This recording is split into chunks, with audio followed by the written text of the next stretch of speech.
Yes, hello mga ka-troopers and friends, and welcome once again to my channel, Ni Rey.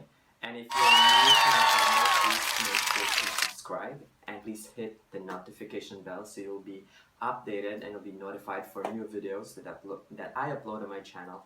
Actually, this is going to be my first ever sit-down vlog, and it's actually a very fresh topic on my channel because this is a little bit political, because most of my contents are about travel and lifestyle, but I think we need to also consider this topic because this relates to as many Filipinos living in our country, because this concerns about the political and the economic situation of the Philippines. This is Ni Rey, and don't forget to like, share, and subscribe. On the topic of the West Philippine Sea, I know this is kind of controversial in the Philippines and outside the Philippines, because this issue really affects a lot of countries, and yes, it's very critical. It's very crucial for the Philippines and the world to talk about the West Philippine Sea. But the president said during his SONA that he cannot assert our rights as Filipinos or as a country towards the West Philippine Sea because of his fear of war. So because if we could not really get a unified solution to the West Philippine Sea, then it can really create a war between, of course, the Philippines and China and some of the countries involved in the West Philippine Sea conflict. So there was the latest marine incident in the West Philippine Seas about this Filipino fishermen driven away by Chinese people. So, but lately the president already allowed Chinese to fish over the West Philippine Sea because according to him, the international law allows such arrangement. So it's really sad for the Philippines that we actually claim and own the islands in the West Philippine Seas, but China is actually in possession of some of these islands, like the Spratlys and the Panganiban Islands. So actually, according to the president, there was like a conflict over the West Philippine Seas. Umatras tayong ang Pilipinas, kaya yung China ang nagpatuloy sa pag-occupy ng mga isla nito sa West Philippine Seas.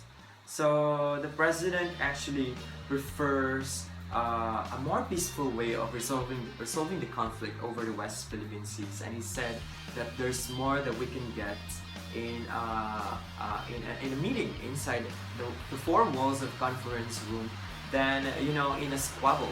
So actually the president could not risk the lives of the many Filipinos living in our country if there's going to be a huge conflict over the West Philippine Seas. I know on the internet there's a lot of opposing arguments regarding this matter, because we have different views about the West Philippine Seas. So some really want to really assert our rights over these islands and over this area, because this is within the economic zone of our country. So the UNCLOS, or the United Nations Convention on the Law of the Sea, is also called the Law of the Sea Convention, or the Law of the Sea Treaty, which is the international agreement that resulted from the Third United Nations Conference on the Law of the Sea, or UNCLOS III, which took place between the years 1973 and 1982. Yes, on the topic of poverty in the Philippines, here's some data that could be useful to you before you make some reaction about the situation of many Filipinos in our country. So in 2015, about the first half of 2015, the poverty rate was about 27.6%, and it went down to 21% during the first half of 2018. So that's the data that was presented during the SONA of the president. So the president also urges Filipinos to help in alleviating poverty in our country. Then on the issue of tax reform, I know this is very, very crucial as well because it's going to affect a lot of people. It affects the consumers, it affects the business people, and it affects as well the investors in our country. So the president is asking Congress to already pass the package 2 of the comprehensive tax reform, or more popularly known as the Trabajo Bill. So it aims to lower corporate taxes and of course in the long term offer more livelihood programs and more jobs to many Filipinos. And there's actually one move of one mayor in the Philippines, that's the mayor of the city of Manila. It's one of the cities of the general Metro Manila, because Metro Manila is composed of several cities in that region.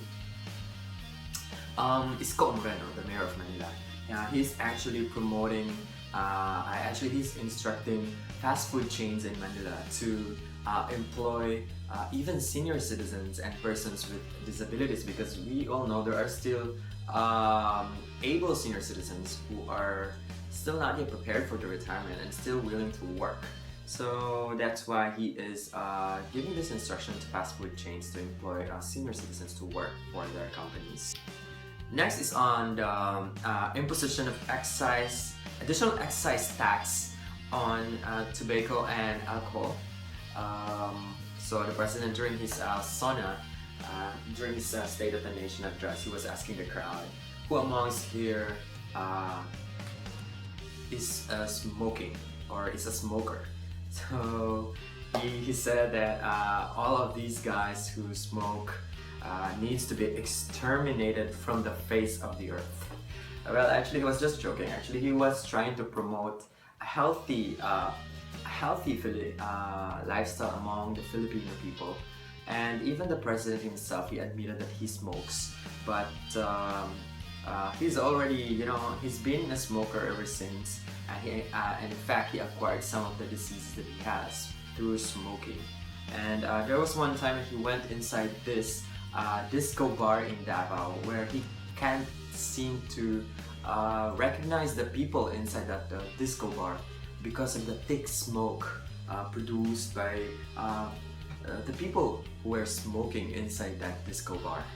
And now let's proceed to, it's kind of connected with the disco thing, because once you go into a pub, into a disco house, so there's liquor involved, right? So he talked about this liquor ban that he suggested that these bars, these establishments selling liquor to people, to consumers, should be closed at 12 midnight. So he compared it to Davao City, that during his time as mayor of Davao, so he imposed a time of 2 a.m. if they should be closed. Then he shortened it, he moved it to 1 a.m. and then eventually it became 6 p.m. I guess for the time of Mayor Sara Duterte, his daughter, who is currently the mayor of Davao City. And then next topic is on salary increase. So I know a lot of government officials are crying about the increase in their salaries because they felt that it's not enough to sustain the needs of their families. So yes, the president is urging Congress to pass the salary standardization law, which will increase the salaries of all national government officials, employees, that includes teachers and nurses. So next is about the disaster risk reduction and management. So the president wants the creation of a department of disaster resilience, which should cater in solving issues for future natural calamities. As we all know that we have an impending huge quake in Manila. It's called the Big One. So actually the president was kind of joking inside the hall when he was delivering his sona that if the big earthquake in Manila would happen, he asked that it should happen now. Dapat mangyari na daw at the very time that he was delivering his speech, because the Philippines is full of very corrupt officials. So since every one of them was already gathered inside that hall, so why shouldn't the big earthquake happen that time? So at least it will kill all the corrupt officials in the country.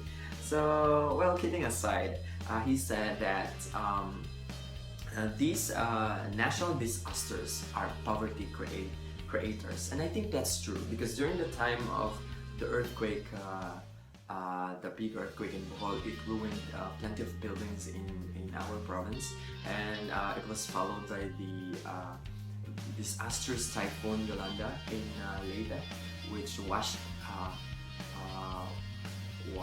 off a lot of establishments there, a lot of businesses, and killed thousands of people in the province of Leyte.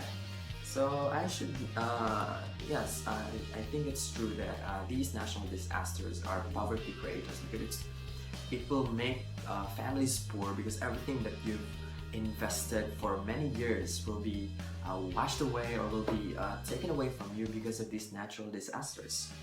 About the fire protection, so the president talked about that, and yes, I believe that we, in our government, we should also be responsive to fire related incidents, because like our province, I think it's not yet that good. There were current fire incidents here in our province, the one that claimed so many businesses in the Cogon public market in Tagbilaran City. That was just this month of July, and then it was actually featured on TV because there were huge python which were included in that fire. They were burned as well, and because there's a huge acacia tree in that market.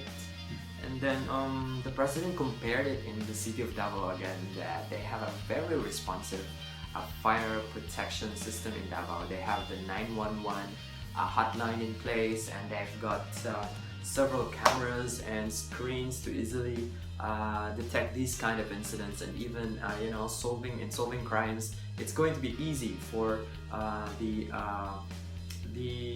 police in Davao, because of this very good system that is in place in their city. And actually, the president is telling the crowd that the Philippines has huge money. We have plenty of money. We just have to use it well, and we should just plan the programs that needs to be funded by this fund that we have in our government. And he also called the attention of Secretary Dominguez, because he makes sure that there's going to be money for this program that he wants to have during his administration for fire protection in our country. He even joked that he even placed Secretary Jokno to the central bank, because every time they have a cabinet meeting, they always tell him that there's no money, there's no fund for that. And as per his statement during the SONA, he said that the government has plenty of money, and we've got good collections from the taxes.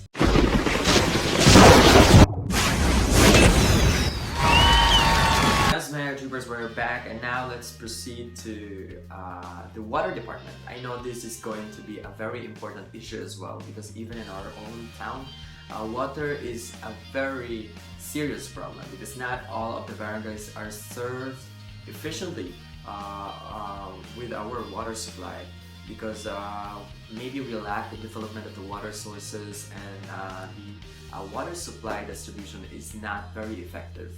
And I think this is not just a problem of our town, our province. I think it's a major problem in the Philippines as a country, as a whole. And so that's why the president is also trying to emphasize about this matter during his SONA. And even in Metro Manila, there's a water shortage. So he even joked about his what if his girlfriend is gonna come to Manila So, paano maliligo yung girlfriend niya ay walang tubig, di ba? So she's gonna be smelly. So how can you? Would you love your girlfriend to be smelly, di ba, when you're together? So that's why water is very important, even for hygiene and even for your daily needs. So water is very important. When you wake up in the morning, you brush your teeth, you take a bath, you need water. And when you cook rice, you need water, diba? So water is very, very important. It's very basic. That's why we need to really address issues concerning the water problem in most localities in our country. So the president also wanted to create the Department of Water Resources and Water Regulatory Commission to address concerns in our water shortage in the Philippines. Then the land use planning. So the president stressed about the passage of the National Land Use Act. So basically, it will help develop the lands in the countryside. So we need to develop areas which are pretty rural. So let's not focus on the urban places, because actually it will serve also the demands of our investors, according to the president, and it will encourage the economic growth in the provinces. So actually, the president talked about this easement thing. So it's also in the Land Use Act. So this is actually $1 billion thing, according to the president, because as we know, most establishments which are placed in these easement areas are resorts, especially if it's a touristic destination. Like our province in Bohol, we have Panglao Island, which is very popular now, and there are plenty of resorts being built there. So the easement area, if those resorts were already building structures there in the easement zone, of course, if you are to tear it down, if you are to remove these structures, it's gonna be costly for these establishments, for these leisure establishments, because it costed them millions of money to erect these structures, and it's going to be part of their losses if we remove all these structures. And actually, this National Land Use Act is going to be the Bible for the local government units in the updating of their Comprehensive Land Use Plan, or the CLUP. So this is very important, because it will guide the LGUs on how to utilize the land that they have under their political subdivision, under their locality. And then of course, let's talk about the sexist remarks of the president. I think most Filipinos are already aware that most of the time, or not most of the time, but at times the president is throwing sexist remarks during his speeches and even during his sona. So he's not actually ashamed to do that. I think it's pretty casual for him to do that. Then he talked about, he mentioned about when he sent Secretary Simato to Boracay, that Secretary Simato was staring at these two Caucasian girls who are in bikini, and of course about her, he talked about his girlfriend. What if his girlfriend is not fresh and not fresh when they're together because of the water shortage, water problem in Metro Manila. So yes, that's it. I think for most Filipinos, they don't usually dwell so much about that, because most Filipinos, like myself, are more concerned about what's really happening in the Philippines and what we are feeling, what we have experienced because of this administration. So I think that's more important than what's being said on TV. And yes, as the saying goes, action speaks louder than words, right? And when he started his speech, he actually focused on his very high approval rating, and only 3% of the Filipinos disapprove of his performance as the president of the country. This is Ni Rey, and don't forget to like, share, and subscribe.